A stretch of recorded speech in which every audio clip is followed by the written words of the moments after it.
دوستو بیت المقدس دنیا کے 3 سب سے بڑے اور اہم مذاہب یعنی مسلمان، عیسائی اور یہودی مذہب کے اندر انتہائی اہمیت کا حامل ہے۔ یہ فلسطین کے شہر یروشلم میں موجود وہ مقدس ترین مقام ہے جہاں اللہ کے کسی نبی کی تعمیر کردہ مسجد یعنی مسجد اقصی موجود ہے۔ یروشلم شہر کا کردار قرب قیامت کے حالات سے متعلق انتہائی اہم اور فیصلہ کن ہے، اور موجودہ دنیا کے حالات کو سمجھنے کے لیے یروشلم کے حالات کو سمجھنا بہت ضروری ہے۔ یہودیوں کے مطابق یہ مقدس شہر ان کے مسیح کی آمد کی جگہ ہے جہاں سے وہ پوری دنیا پر ایک بار پھر سے حکومت کریں گے، جیسے حضرت سلیمان علیہ السلام کے دور میں ان کی حکومت تھی۔ جبکہ عیسائیوں کے مطابق یہ حضرت عیسیٰ علیہ السلام کا شہر ہے جہاں نعوذ باللہ انہیں سولی پر لٹکایا گیا، اور قرب قیامت سے پہلے وہ پھر اسی جگہ پر ایک بار پھر سے لوٹ کر آئیں گے اور عیسائیت کی تصدیق کریں گے۔ جبکہ مسلمانوں کے لیے یہ قبلہ اول ہے، اور اللہ کے رسول صلی اللہ علیہ وآلہ وسلم نے 17 مہینے تک بیت المقدس کی طرف منہ کر کے نماز ادا کی تاکہ یہودیوں کو یہ یقین ہو سکے کہ جس خدا نے حضرت موسیٰ علیہ السلام کو تورات دے کر بھیجا، اسی نے محمد صلی اللہ علیہ وآلہ وسلم کو قرآن پاک جیسی مقدس کتاب دے کر انسانیت کی ہدایت کے لیے بھیجا ہے۔ سفر معراج پر آپ صلی اللہ علیہ وآلہ وسلم نے مسجد حرام سے مسجد اقصی تک یعنی یروشلم شہر تک سفر کیا، اور پھر وہاں سے آسمان کی بلندیوں پر معراج کے لیے تشریف لے گئے۔ جیسا کہ قرآن کریم میں ارشاد ہوتا ہے کہ پاک ہے وہ ذات جو لے گئی اپنے بندے کو راتوں رات مسجد الحرام سے مسجد اقصی تک، جس کے گرد و نواح میں ہم نے برکت رکھی ہے تاکہ اسے اپنی نشانیاں دکھائیں۔ بے شک اللہ سب کچھ جاننے والا اور سب کچھ سننے والا ہے۔ اس کے علاوہ یہی وہ جگہ ہے جہاں پر حضرت عیسیٰ علیہ السلام دوبارہ آسمان سے تشریف لائیں گے اور اسلام کو سچا اور حق کا دین ثابت کریں گے۔ یروشلم شہر کی اہمیت قرآن کریم سے بھی ثابت ہے۔ سورہ الانبیاء میں ارشاد ہوتا ہے، اور ہم نے اسے یعنی ابراہیم علیہ السلام کو اور لوط علیہ السلام کو اس زمین پر نجات دی جس میں ہم نے اہل عالم کے لیے برکتیں رکھی ہیں۔ حضرت ابراہیم علیہ السلام نمرود کی آگ سے نجات پانے کے بعد اپنے بھتیجے لوط علیہ السلام کے ساتھ عراق سے بیت المقدس کی طرف روانہ ہوئے، اور یہیں سے حضرت ابراہیم علیہ السلام اللہ کے حکم سے مکہ مکرمہ پہنچے، جہاں آپ نے اپنے بیٹے حضرت اسماعیل علیہ السلام کے ساتھ مل کر بیت اللہ کو پھر سے تعمیر کیا۔ یعنی کہ یروشلم ایسی مقدس سرزمین ہے جسے اللہ تعالیٰ نے آل ابراہیم یعنی ابراہیم علیہ السلام کی نسل کے لیے اور آنے والے پیغمبروں اور دین یعنی یہودی، مسلمان اور عیسائیت کے لیے فیصلہ کن مقام بنایا ہے،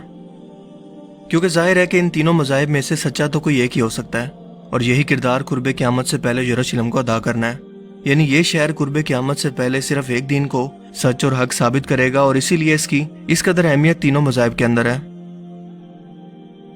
یروشلم ایک قدیم شہر ہے اور تقریباً 4000 سال پرانی تاریخ رکھتا ہے۔ یہ 2 مرتبہ مکمل طور پر تباہ ہوا۔ تاریخ میں اس پر 52 مرتبہ حملے بتائے جاتے ہیں، اور 44 مختلف قوموں کا اس شہر پر قبضہ ہوا۔ یہ تل ابیب شہر اور بحیرہ روم یعنی میڈیٹرین سی سے 60 کلومیٹر مشرق اور بحر مردار یعنی ڈیڈ سی سے تقریباً 33 کلومیٹر فاصلے پر جبل یہودا سے گرا ہوا ہے، جہاں یہودیوں کی 3000 سال پرانی تاریخ، عیسائیوں کی 2000 سال، جبکہ مسلمانوں کی 1400 سال پرانی تاریخ موجود ہے۔ یہاں اس وقت 64% یہودی آبادی، 32% مسلمان اور صرف 2% عیسائی موجود ہیں۔ ہیکل کی مغربی دیوار جو کہ ایک واحد سٹرکچر اس وقت ہیکل سلیمانی کا موجود ہے، یہودیوں کے لیے اس وقت دنیا کی سب سے مقدس ترین جگہ ہے۔ اس شہر کے بارے میں اللہ پاک قرآن کریم میں ارشاد فرماتے ہیں کہ جس بستی کو ہم نے ہلاک کر دیا تھا اس پر حرام ہے کہ وہ وہاں جائیں، حتیٰ کہ یاجوج ماجوج نکل جائیں گے اور تمام بلندیوں سے اترتے نظر آئیں گے۔ دوستو، یہاں ہلاک ہونے والی بستی سے مراد یروشلم شہر ہے، جس پر یہودیوں کی بدعمالیوں کی بدولت 586 قبل مسیح میں بابل عراق کے بادشاہ بخت نصر اور پھر ٹائٹس نامی بادشاہ نے حملہ کر کے اس شہر کو مکمل طور پر تباہ کر دیا اور لاکھوں یہودیوں کو غلام بنا کر اپنے ساتھ لے گئے۔ اس دوران ہیکل سلیمانی بھی مکمل طور پر تباہ ہو گیا، مگر قرب قیامت سے پہلے یہ لوگ یعنی یہودی ایک بار پھر سے اسی بستی میں آباد ہوں گے، جیسا کہ ایک اور جگہ قرآن کریم میں واضح طور پر اس کا بیان کچھ اس طرح سے موجود ہے۔ اور جب آخری وقت آئے گا تو یہودی اس ارض مقدس کے اندر لائے جائیں گے جہاں سے انہیں نکالا گیا تھا، اور اللہ تعالیٰ کا یہ وعدہ آج ناجائز اسرائیلی ریاست کے قائم ہونے کے بعد پورا ہو چکا ہے، یعنی کہ آخری وقت اب قریب ہی ہے۔ لیکن اس سے بھی اہم سوال یہ ہے کہ اس وعدے کے پورا ہونے کے بعد اب آخر کیا ہونا باقی ہے؟ یہودیوں کا ماننا ہے کہ جب وہ تیسری مرتبہ اس مقدس ہیکل سلیمانی کو دوبارہ تعمیر کر لیں گے تو ان کا مسیحا جو مسلمانوں کے نزدیک دجال ہے وہ دنیا میں نازل ہوگا، اس لیے ان کے پاس اس ہیکل کی تیسری مرتبہ تعمیر کا مکمل نقشہ تک تیار ہے، اور اس کے ساتھ ساتھ وہ تابوت سکینہ کے حصول کے لیے بھی بے چین ہے، جس کی مختصر سی تاریخ یہ ہے کہ یہ مقدس صندوق حضرت آدم علیہ السلام پر نازل ہوا، جو پوری زندگی آپ کے پاس رہا اور پھر آنے والے انبیاء کو وراثت کے طور پر منتقل ہوتا رہا۔ یہاں تک کہ یہ حضرت موسیٰ علیہ السلام تک پہنچا، جس میں وہ اپنا خاص سامان یعنی تورات کا اصل نسخہ، اپنا عصا مبارک اور اپنا باقی سامان رکھتے تھے۔ اس کے علاوہ اس میں حضرت سلیمان علیہ السلام کی انگوٹھی بھی موجود ہے، جس سے وہ جنات پر کنٹرول کرتے تھے۔ مگر ہیکل سلیمانی کے دوسری مرتبہ تباہ ہونے کے بعد یہ صندوق ایسا غائب ہوا کہ پھر آج تک نہیں ملا۔ یہودیوں کا ماننا ہے کہ یہ حضرت سلیمان علیہ السلام کے تخت کے نیچے دفن ہے، اس لیے ان لوگوں نے خود سے بیت المقدس کے نیچے سرنگیں کھود کر اس کی تلاش شروع کی، لیکن انہیں کچھ بھی نہیں ملا۔ حضرت سلیمان علیہ السلام کا محل بیت المقدس سے جڑا ہوا تھا، جہاں ان کا تخت موجود تھا، اور دوسرا ہیکل سلیمانی کا جو نقشہ بیان کیا جاتا ہے اس کا بھی مسجد اقصی سے کوئی تعلق نہیں ہے۔ لیکن پھر بھی یہ یہودی ہیکل سلیمانی کی تیسری مرتبہ تعمیر سے پہلے مسجد اقصی کو شہید کرنا چاہتے ہیں، اور اس کی سب سے بڑی وجہ یہ ہے کہ تیسری مرتبہ ہیکل سلیمانی کے تعمیر ہونے کے باوجود اگر مسجد اقصی شہید نہ ہوئی تو ہیکل کی اہمیت پہلے جیسی بالکل نہیں رہے گی،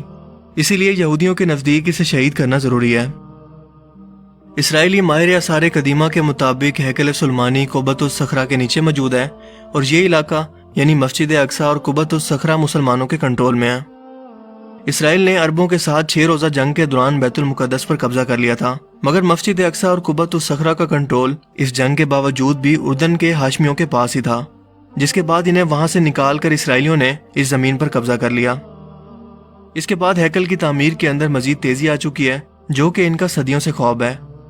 کیونکہ ان کا ماننا ہے کہ اس کے بعد ہی مسیح دجال کی اس دنیا کے اندر آمد ممکن ہوگی، اور اسی مقصد کے لیے باقاعدہ ایک تنظیم دی ٹیمپل انسٹیٹیوٹ قائم ہے۔ لیکن ایک اہم بات کہ اس ہیکل کی تعمیر کے ساتھ ایک بڑی خون ریزی کا بائبل کے اندر بھی ذکر ہے، جس کی تصدیق یہودی بھی کرتے ہیں اور کہتے ہیں کہ یہ 7 سالہ لمبا عرصہ ہوگا، کیونکہ پہلے 3.5 سال کے اندر دنیا کی 1/4 آبادی ماری جائے گی، اور اس کے بعد انسانوں کے مرنے کے دوسرے دور کا آغاز ہوگا، جس میں دنیا کی مزید 1/4 آبادی موت کا شکار ہوگی۔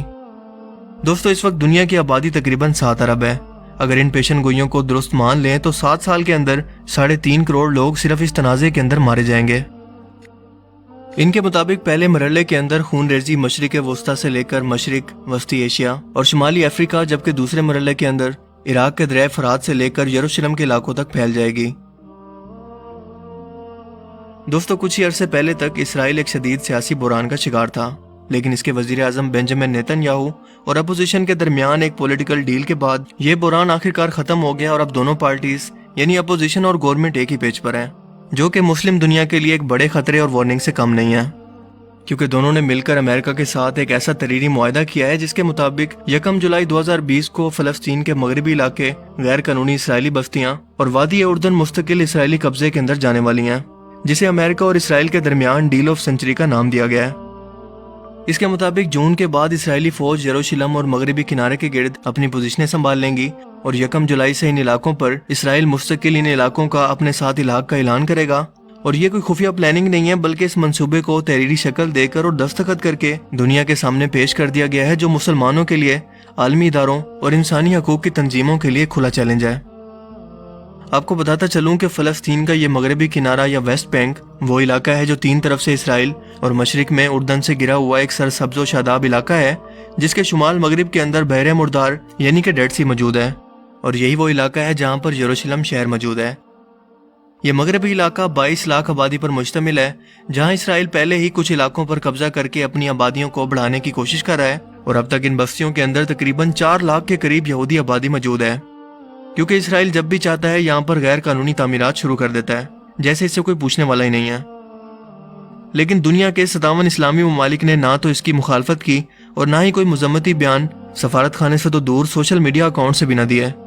اس صدی کے سب سے بڑے منصوبے کے نام سے ہی آپ یہودیوں کے عزائم کا اندازہ لگا سکتے ہیں کہ یہ منصوبہ ان کے لیے کس قدر اہم ہے، جو کہ 180 صفحات پر مشتمل ہے، اور اسرائیل کو ان مغربی علاقوں کے ساتھ فلسطین کے 50% حصے پر مکمل اختیار اور کنٹرول دے رہا ہے، جبکہ فلسطین پر یہ پابندیاں مزید سخت کر رہا ہے، جو کہ ہماری آنکھوں کو کھولنے کے لیے کافی ہے۔ جس کے بعد مسجد اقصی اور قبۃ الصخرہ کو شہید کر کے تھرڈ ٹیمپل کی تعمیر کو ایک قانونی حیثیت مل جائے گی، کیونکہ یہ مکمل طور پر قانون کے تحت اسرائیلی قبضے کے اندر چلا جائے گا، اور فلسطینی عوام اس کے خلاف احتجاج بھی نہیں کر سکے گی۔ اس منصوبے کے تحت یہاں پر 30 بستیاں، 8 غیر قانونی پورٹس اور کئی قصبے تعمیر کیے جائیں گے، جبکہ عالمی برادری کا اگر کوئی سخت رد عمل آیا بھی تو اس معاہدے کے مطابق امریکہ اسے کنٹرول کرے گا، اور ہوا میں گھومتے ہوئے ہیلی کاپٹر ہر لمحہ مجاہدین کی معلومات اور ان کی نقل و حرکت کو نوٹ کر رہے ہیں، تاکہ وقت آنے پر یہ شدید رد عمل اور اچانک حملہ کر سکیں۔